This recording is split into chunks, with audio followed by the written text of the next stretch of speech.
Hello, friends. Hope all of you are fine and in best of the health in this pandemic situation. I wish you all the very best health and the career as well. I want to share my experience through this video. In over 17 years of experience in IT that I have, I've conducted over 500 interviews for various positions, various roles, with various varied experience of the candidate. One thing which surprised me a lot was that 90% of the resumes that I got were of, they were using the same format, same language, same, layout. There were few resumes which were completely unique.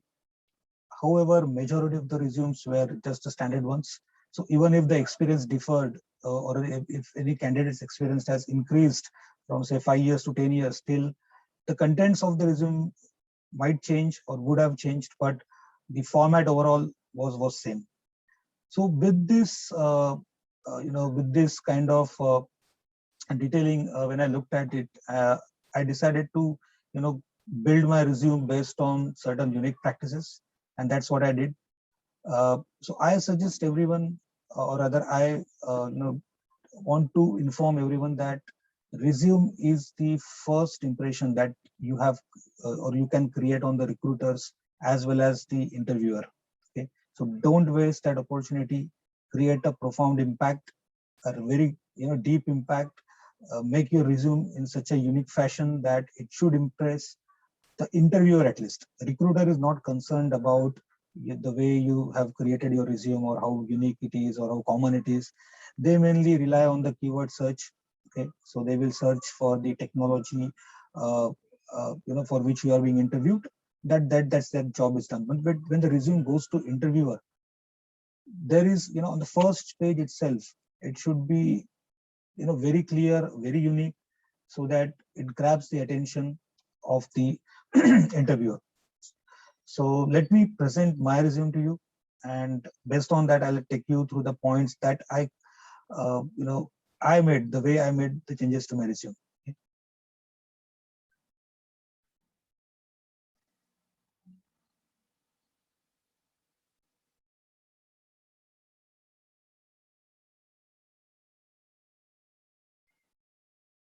Okay, so as you can see here, this is my resume.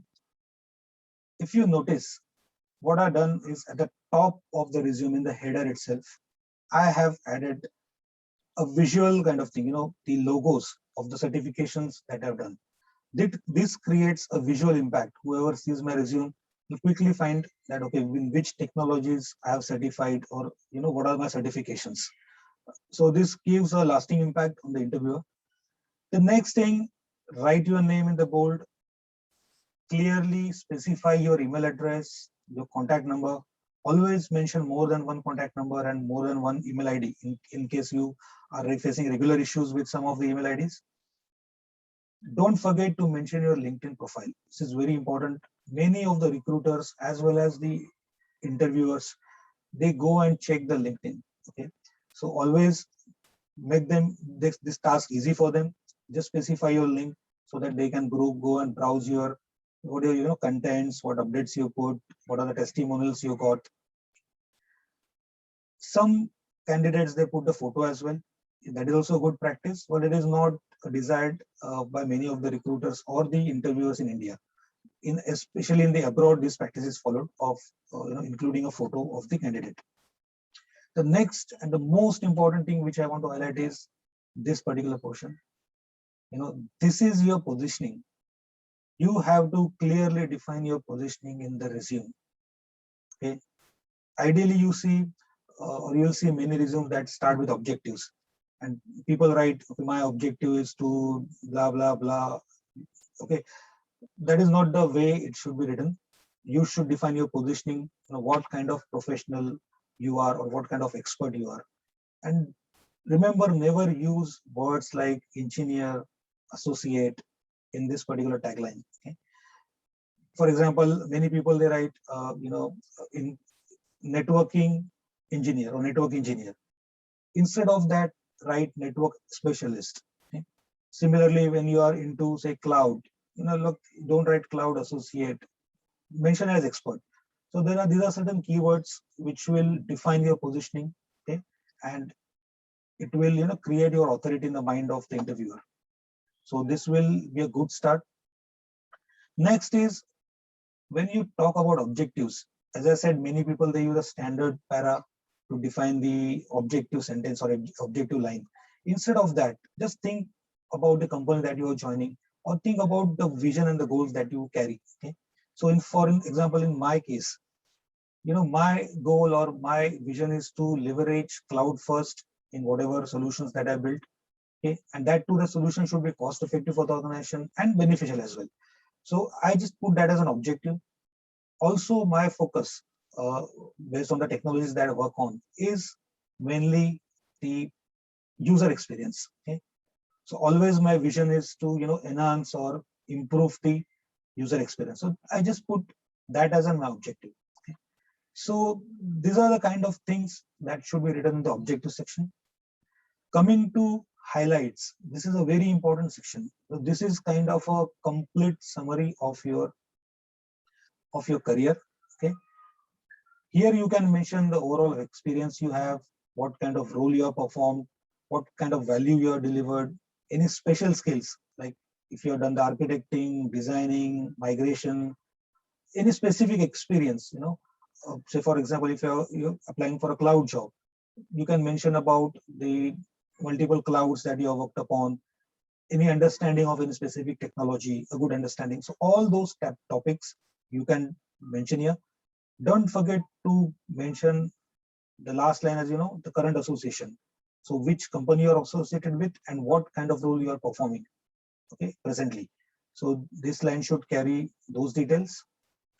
Technical skills, again, you can or you may or may not add this, but if you this section is very important, because as I said, recruiters, they do a keyword search. Okay, they get the requirement from the management or from any project. They just do the keyword of, say, Active Directory, network, database, whatever they get, the resumes get filtered, they'll pass on to further screening. So always mention what are the technical skills you have, and just segregate into categories, so it becomes very easy even for the recruiters and the interviewer to check what kind of skill sets you have. Next, experience summary. Now, why this is important? Because this section gives an opportunity to specify what you are doing or what major projects you have done in the recent past. Okay, so make a point that you highlight it over here. Explain the volume. Okay, if you have handled a project which involves, say, 1 lakh users, 10,000 servers, mention the volumes, the statistics. Okay? So this section will be very impactful when you explain the complex projects or complex tasks that you have done. So use this particular section over here for those details. Career timeline, just don't mention what you have done in each and every organization.